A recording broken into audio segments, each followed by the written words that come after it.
The decision to close Chatham Dockyard has come at the worst possible time for the towns that cluster around the Medway estuary. Though they're in the relatively prosperous southeast, unemployment here is already over 13%.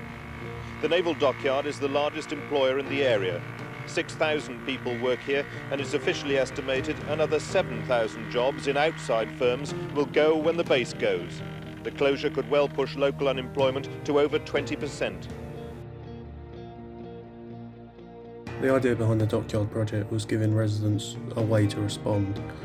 It's about them being able to respond to an art-based project in a non-art-based way. I'm Jamie Hares, the artist behind the Dockyard project. It's a collaborative zine that's gone out around Chatham Dockyard and the dockside area. The main idea behind it is that people see the zine, they pick it up, and they respond to my work and provide their own commentary on what they think about the area as it stands.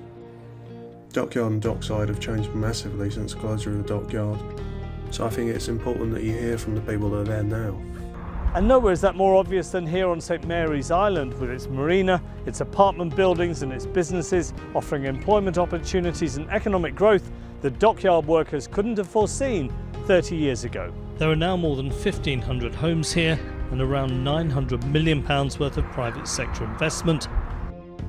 Much like the original closure of the dockyard, the regeneration in the area threatens to remove areas of historical significance. Therefore, an important part of the project is understanding the area as it is today, instead of in 10 years' time when all the historical significance is gone. The way images are used in the project is essentially as talking points.